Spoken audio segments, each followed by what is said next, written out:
Well, here at the Texas Energy Museum, we talk about science primarily of oil energy. We go from the geology of oil all the way through the refining and the final products that we use every day. Texas, of course, wasn't the first oil state.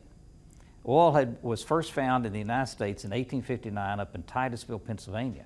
That's where Rockefeller became famous and became wealthy, because of oil production in Pennsylvania, Ohio, and those areas. So as oil was moving west, and people were trying to find oil everywhere. And this is about turn of the century now. We're looking for oil in California, Kansas, Oklahoma, small showings everywhere. Texas had a very small oil well in 1895 in Corsicana. Only produced about 25 or 30 barrels a day. Couldn't market it, there wasn't a refinery nearby, so it really didn't do anything with it. And in 1901, Spindletop came about. Let's say the typical oil well at that time in Pennsylvania was producing 600 barrels a day. Spindletop blew in at 100,000 barrels a day. So that ushered in a completely new industry in Texas. And people started looking everywhere for oil. Now, at the turn of the century, Texas was primarily cotton and cattle. And that was its main production. It's an agricultural state.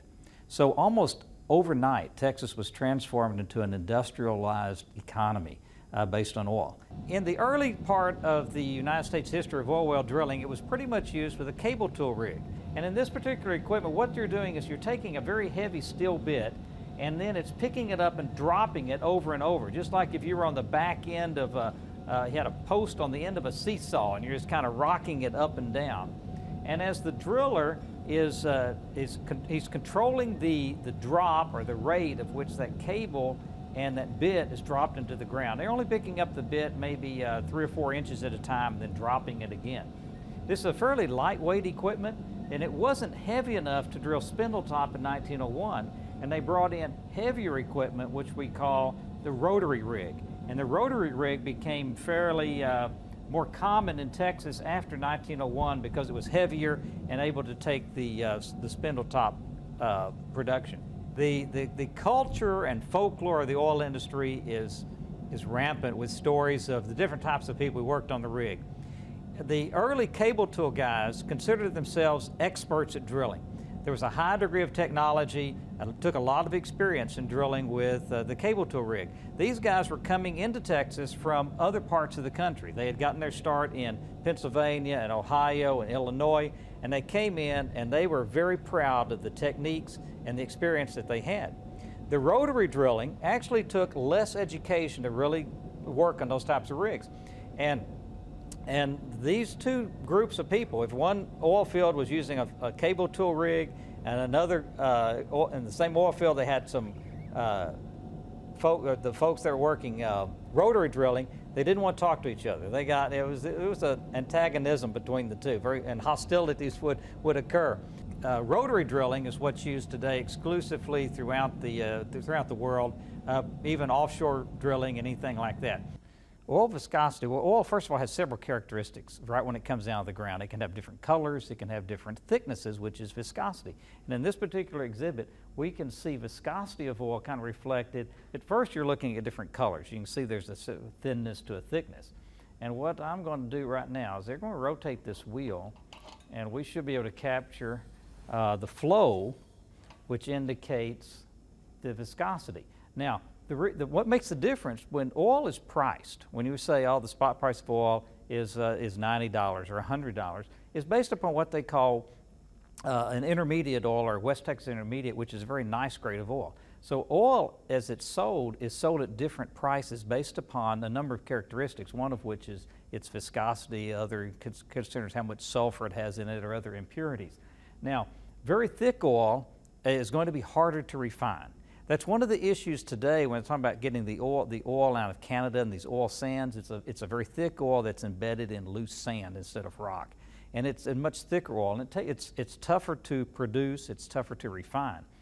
You can have very light oils, which would have less impurities in them, and it's really an indication. All oil is made up of carbon and hydrogen, and all different kind of compounds are in this oil. And as you refine oil, then what we're basically doing is separating the hydrocarbons and the different compounds out of the oil. Some of the early crude oils that you found up in Pennsylvania were somewhat like this. They were lighter crude oils. They were easier to refine and had a lot of kerosene compounds or kerosene cuts in them, so they made it very well for that. And when Spindletop was famous in 1901, its crude oil was a fairly thick crude oil and had a lot of sulfur in it. And at the time, the main product was kerosene. And the Spindletop crude oil did not make kerosene very well, which is one of the sort of instigated a whole new market for crude oil, one of which was firing sugar refineries in Louisiana, and also they started using it on steamships. They replaced coal with fuel oils processed out of Spindletop, and again, you could still, they're still steam powered, but you're using the fuel oil to fire the burners. We have a small exhibit here that really talks about distillation refining, which is just one process in refining. Now, in this particular exhibit, what we're doing is we're heating it up, and as anything is distilled, obviously it's heating into the vapors or the gases, and then it's condensed. In refining, what we're doing, what the basic first step in refining is to take crude oil and heat it so that the various compounds in the crude oil are going to separate.